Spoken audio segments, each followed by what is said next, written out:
sarili na akong kotse. At the age of 27, may sarili na akong bahay. Kasi sa hirap ng buhay, nag-strive talaga ako. Magaling ako, kaya ko to. Puro me. Kasi magaling ako. Walang Panginoon. So when I gave birth, sige, mag-full-time mom lang ako for 1 year. Kasi pagod na ako. Pero bakit? At the back of my mind, kaya ko mag-full-time mom for 1 year lang. Kasi marami akong pera sa bangko. Alright? Kasi malaki ang sweldo. Kulang na lang, offeran ko ang asawa ko, ikaw na mag-full-time dad, kaya kitang buhayin. Kasi ang sweldo niya sa mom si payslip. Nagsislip. Wala, kumahawakan, nagslip-slip lang, pangbayad ng mga bagay-bagay. So naging full-time mom ako. In 1 year time, dumating sa point na tumawag yung boss ko, parang 9 months old si Onyx noon. Natitemp ako bumalik. Sabi nung boss ko sa akin, Weng, bumalik ka na. Hindi pa ako naghanap ng kapalit mo sa work. So parang tinitempt talaga ako ng kaaway. Bumalik ka na sa work. Ang sabi pa ng boss ko, pag bumalik ka, taasan ko pa ang sweldo mo. Agoy, sabi ko, hala, mas baka dublihin pa ang salary ko. Uy, you know what? Nag-decide talaga ako. Nung time na nasa Verge ako si Onyx, 9 months old, pag pinatutulog ko siya, alam mo yung mga baby, di ba, pag precious? Yung talagang, bitbitin mo, pinapadede mo, tapos ilalapag mo, tapos tulog sila. Ang kalmado talaga ng mukha nila. Pag pinagmamasdan ko nun si Onyx, dumating ako sa point, hindi ko na kaya ipagtiwala ito sa iba. Pero nag-isip din ako, pag magbalik ako sa work, kuha ako 3 yaya sa kanya. Kasi kaya ko bayaran. Nung time na yun, ang yaya parang 2,500 lang o 3,000 isa. Ay sobra-sobra man ang sweldo ko. Pero sabi ko, Lord, parang hindi ito. Basta dumating ako sa panahon na hindi ko siya kaya i-entrust sa iba. Yun lang ang pakiramdam ko noon. Hanggang nagtuloy-tuloy, pero yung boss ko tawag ng tawag sa akin. Sabi pa nga sa akin, hindi ka bagay sa bahay, Weng. Sabi, alam mo, mas bagay ka dito sa office, blah, blah, blah. Ang term niya pa, pangit po yung word, no? Ang term niya pa, pag nasa bahay ka lang, mabubok ka. Bakit, ma'am? Sabi, anong gagawin mo? Magpasuso ka lang, magpaliko ka ng bata, maghugas ka ng puwet, mag-change ka ng diaper. Yan lang gawin mo! Mahina, hindi magpa-function, walang brain mo. Hihina daw ulo ko. Na-struck ako doon. Sabi ko, totoo nga ba? Ganon. Pero alam nyo, the more you learn about how you are worth in the sight of God, taking care of that precious child God has given to you, you will know your worth more than your salary. Alright, so nag-continue. So meaning, paano nangyari yon? So nung 6 months old si Onyx, magsusolid food na siya. Actually, nalungkot ako kasi ang laki ko nung nanganak. So ko, Lord, hindi talaga to pwede. Nag-ano pa ako noon, nag-consult. Hindi nga ako sa Spirit of Prophecy nag-consult kasi wala pa ako sa Panginoon. Nag-Google pa ako. Sabi ko, bakit kayo mga artista, after manganak, pumapayat agad? Sabi ko, nag-Google ako, ang nakita ko, yun, no meat, no fish. Di ba may counsels to diet tayo, the health message? Hindi pa yun ang kinuha ko. Gusto ko lang pumayat. So si Onyx, nag-solid food na siya, vegetarian na ako, hanggang nagtuloy-tuloy, kaya po siya vegetarian since birth. Pati rin po Coca-Cola, wala pa siyang soft drink since birth. So alam niyo po, sabi ko sa kanya, anak, I pray that you can still continue that, even though mommy is not beside you already. You know? That's the story behind it. So, kumakanta ako, gusto ko rin siya syempre kumanta. So meaning, as a mother, kahit sinong nanay, di ba, proud man magkanta-kanta ang anak mo, pero alam niyo po, careful tayo dito ha, kasi naging biktima ako ni Satanas dito. Bakit? Si Onyx nag-grow up, di kanta-kanta man siya kahit saan, kanta crusade, kanta kung saan-saan, kanta-kanta. Maraming bumabati, uy, ang galing naman ng anak mo, ang galing mo naman na nanay, ang galing mo naman. Sa isip ko, sinasabi ng bibig, oh wow, ma'am, praise the Lord. Pero sa isip ko, no, ang galing ko. Are you getting my point? I am praising the Lord, my mouth, pero deep in my heart, I have pride in my heart na magaling anak ko kasi ako nanay niyan. So be careful on this. You know, naging biktima ako dito ni Satanas, you know? So yan ang naging buhay niya. Kanta dito, kanta dyan. Pero wala pa po ako sa Panginoon. Masaya lang ako na kumakanta siya at pinupuri siya ng mga tao. Ay, Tita Cheryl. Yan. Kung saan na crusade, kahit sa mga liblib na lugar, punta man, patong lang siya sa upuan para makita man siya ng mga tao. Yan, okay, so masaya na ako dyan sa aspeto na yan. Now, this is the tragic moment of my life. During those years na, you know, at the height of my career, naging nanay ako, hindi ko talaga alam anong purpose ko sa bakit ko napangasawa si Owie, hindi ko talaga alam. Until 2014 came in my life, my mother died. Kuya Ali, nasa si Kuya Ali? Si Kuya Ali na nagsabi na napakasipag ng nanay ko, alas 3 pa lang ng madaling araw siya ay gising na namatay. It was a very devastating day of our lives. Why? Because it was a sudden death. We were not prepared. Alam ko, alam nyo, sa mga namatayan na ng magulang o ng loved one, alam nyo how painful it is. Nung nalaman ko to, halos warakin ko yung damit ko sa agony ko, nung nasa ospital, hindi ko talaga ito matanggap. Now, during those times, I asked God, Lord, bakit si Mama? Ano bang purpose mo? Bakit ito pinaranas sa amin? Blah, blah, blah. And then one time, 2 weeks after malibing ang nanay ko, naglinis ako doon sa bahay ng aking mother kasi doon kami nakituloy sa NPUC. Marami silang libro, dami nilang bookshelf, dami nilang libro. Naglilinis ako. Alam nyo ba, may librong bumagsak. Ang daming libro pwedeng bumagsak sa floor, pero may isang libro na bumagsak. Anong libro yon? Desire of Ages. Nung bumagsak ang librong yon, I'm not proud of this. I'm a born Adventist, but I'm not reading Spirit of Prophecy before. So this was the first time I took the book and I saw the book, and then kahit nasa CR ako, pag tulog na si Onyx, binabasa ko. I became addicted reading that book. That was the awakening and the start of my spiritual awakening. Nung time na yun, mamaya ikukwento ko sa inyo mamaya hapon yung paano kami paano kami pinag-ayos talaga ng Panginoon ni Owie in our marriage. Through that book, because it talks about Matthew, Mark, Luke, John, the 4 Gospels, and it talks about all about the life of Jesus, the moment He was born until He was resurrected. Doon ko naintindihan bakit nasa mission ang asawa ko, bakit ngayon ko naintindihan nung time yan, bakit siya na missionary work. So each time he goes home for lunch sa bahay, no? Sasabihin ko, Daddy, kaya ka pala ganito kasi ganito si Jesus. Daddy, kaya ka pala ganito kasi ganito ang ginagawa ni Jesus. Naintindihan ko ang karakter ng Panginoon. Sometimes God, will let us experience, unfortunate circumstances. Pero it is sometimes, yun ang way para maging receptive ka sa Kanya. Of all the books, bakit ito? So I became addicted reading this book. Hindi ko na siya tinantaanan. So ako ay encourage, sa mga parents also to read this book. Now, it was the start now of my addiction reading Spirit of Prophecy. After the Desire of the Ages, I read Child Guidance book. And this was the book. Ang daming child psychology book out in the market, in the bookstore. But this book, I can truly say, this is the best book that I ever read when it comes to parenting. So parents and parents-to-be, I encourage you. I read this book 4 times already. But you know what? Until now, each time I read, I receive pa rin different light. May bagong light pa rin akong nare-receive. And dito ko natutunan kung ano yung nile-lecture ko sa inyo ngayong hapon. And ba't ako nag-decide to be a full-time mom. So I encourage you to. After that, ang dami na po, Patriarchs and Prophets, Steps to Christ, Prophets and Kings, ano pa ba, Messages to Young People, Christ Object Lesson, Great Controversy, ang dami po. And as I read those books, I'm so proud to say that I am an Adventist. Bakit? Kasi meron tayong counsel na book na ganoon. Pero unfortunately, hindi lahat nagbabasa. Kasi sometimes, bakit mo laman yan? I don't know, I did not study that. I just read in the Spirit. That wisdom, hindi yan galing saan? Galing yan sa Panginoon. Kaya parang pag nagsasalita ka, parang ang talino mo. Pero hindi ka talaga matalino, yun ay galing sa Panginoon. Diba? Bakit mo nalaman yan? Ay, nabasa ko po, ganito. Diba? So that wisdom came from God, not from you. So that was the start of I became a full-time homeschooling mom for the past 15 years. Wala pong classmate si Onyx for past 15 years. Ako lang. Ako lang din ang teacher niya. Now, some people will tell me, Ma'am, paano maturuan ng heavy academics niya, like physics? I hate science when I was growing up. Paano mo maturuan niya ng calculus? Lahat na lang mga hihirap na subject, pinoblema nila. Ako nga, hindi ko problema. Ma'am, paano matulungan yan? Ate Weng, paano yan? Magaling ka ba sa math? Magaling ka ba sa science? Lalo yan, high school na siya. Hindi ko problema yan. Ba't mo pinoproblema sa anak ko? Diba? But you know what? One thing is for sure. The only thing that you should develop to your child, one thing, character that he or she loves God. Because wisdom comes from God, not from you as a parent. When that love for God will be developed, love for obedience will be developed, love of learning will be developed. Now, she's on the 10th grade already. She's still homeschooled, But I'm not encouraging you to homeschool your children. Wag niyo po ako ma-misinterpret. No, I'm not here to encourage you. Because homeschooling is a calling from God. It's between you and God. Kung ngayon mo lang ito narinig, may purpose. Ask God, why? Why? Dito ko na-realize yung relationship namin bilang magnanay, hindi ko mapapalitan. Alright?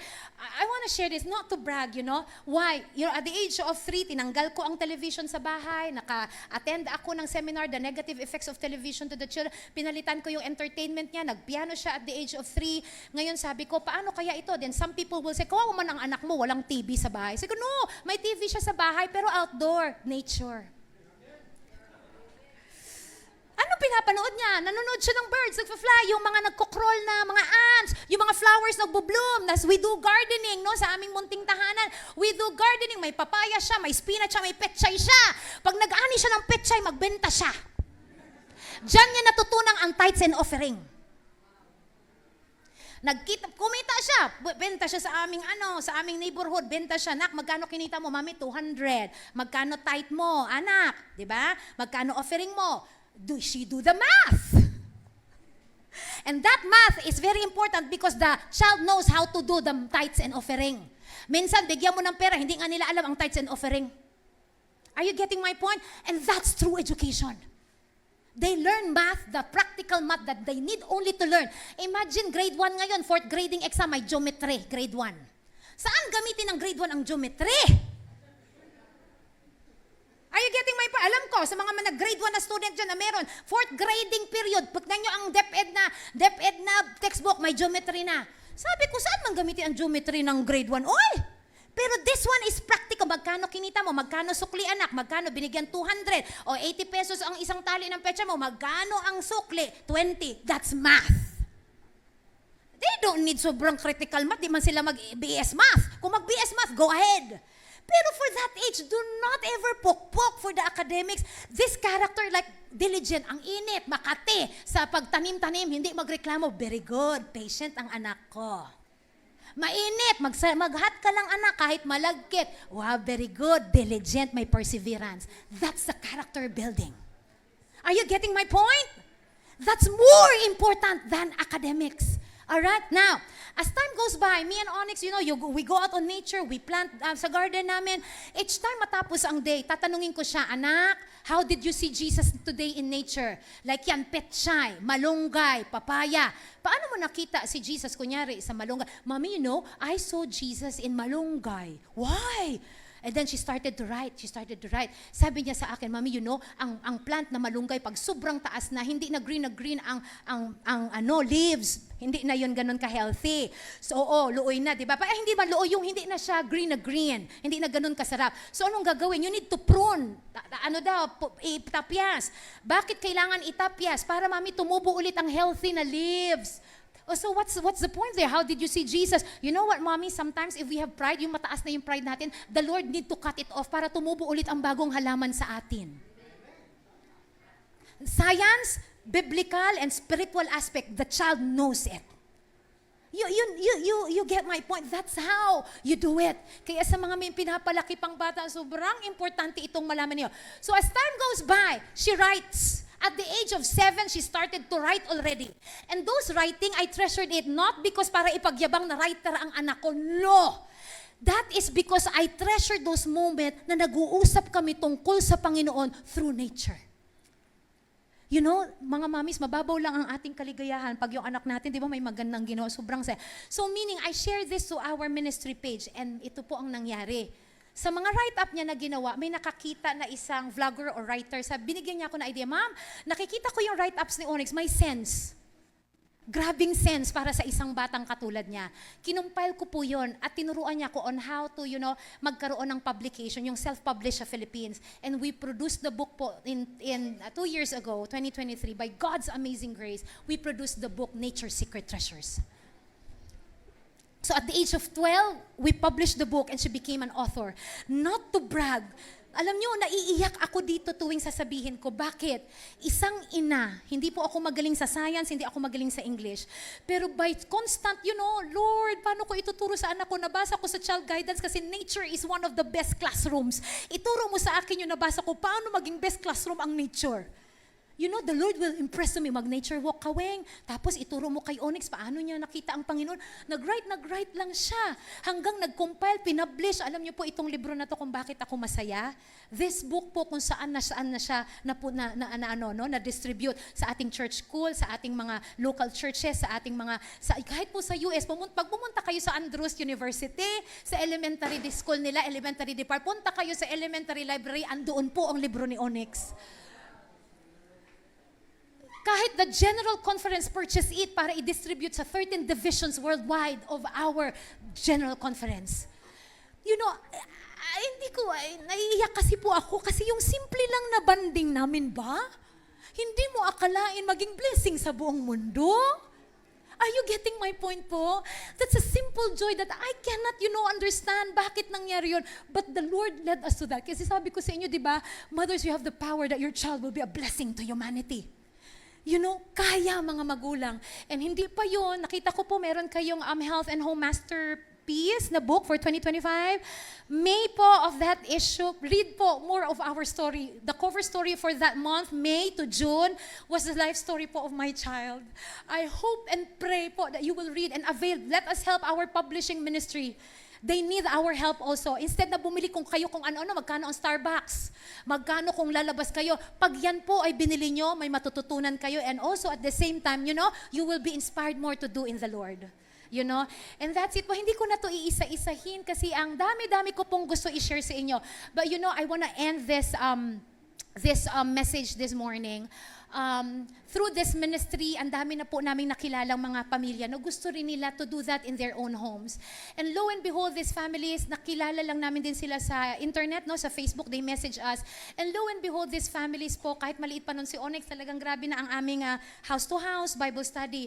These families po accepted God as their personal Savior in their life. Nag-umpisa lang kami sa family. Yun po ang appeal ko. We can be very busy outside the ministry, outside the home. But please, do not ever neglect the ministry first in your own home for you to be an effective minister outside of your home. Sad to say, marami tayong worker, they're very active in ministry outside, but their children nasaan na. And that's a challenge for all of us.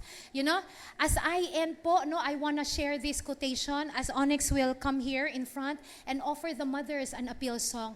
I want to share this. The mother who trains her children for Christ is as truly working for God as is the minister. Hindi nyo kailangan mag-sermon. Kailangan nyo lang po maging faithful kayo sa calling nyo as a mother. Mas higit pa kayo sa isang minister na nagsisermon sa pulpit.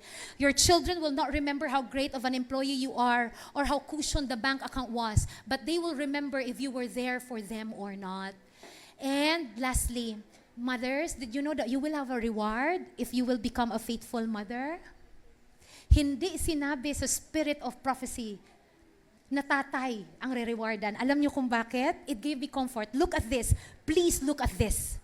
When the judgment shall sit and the book shall be opened, when the well done of the great judge is pronounced and the crown of immortal glory is placed upon the brow of the victor, many will rise their crowns in the sight of the assembled universe, and pointing to their mother, they will say, "She made me all I am through the grace of God. Her instruction, her prayers have been blessed to my eternal salvation."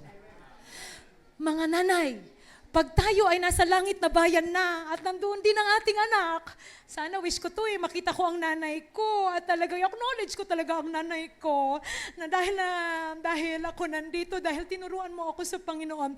Mga nanay, pag napunta doon ang anak ninyo at kayo din at nagkaroon kayo ng reunion sa Tree of Life, aangat ang inyong anak, i-raise ang kanilang crown at sasabihin sa buong assembly, kaya ako nandito dahil tinuruan ako ng nanay ko tungkol sa Panginoon. Amen.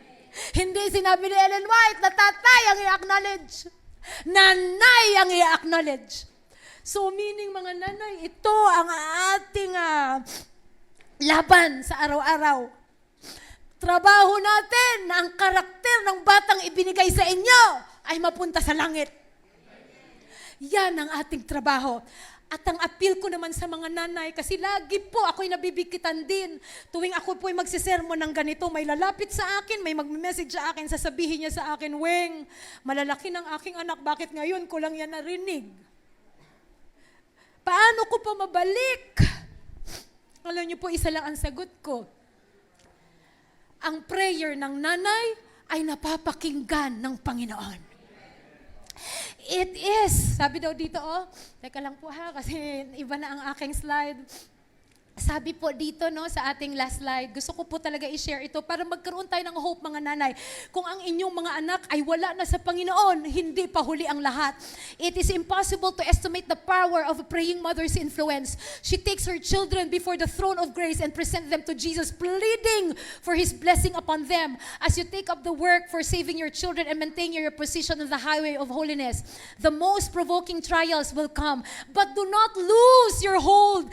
Cling to Jesus. The harder the battle with your children, the greater the parents' need of help from their Heavenly Father. And the more mark will be their victory gain. The more na wala na sa Panginoon ang inyong mga anak ngayon, huwag nyo silang tatantanan iluhod sa Panginoon. Si Ellen White, dalawa na lang naiwan niyang anak dahil namatay ang dalawa. Si Edson White, ang pinakagrabe niyang anak na wala sa Panginoon. For 40 years, pinanalangin niya. At the age of 40 years old, si Edson White saka bumalik sa Panginoon. So same thing with us. Do not ever get tired. So mamayang hapon, tatalakayin natin ang isang mensahe, how to have a resilient, paano maging matatag ang inyong pagsasama. Ngayon po, as I end,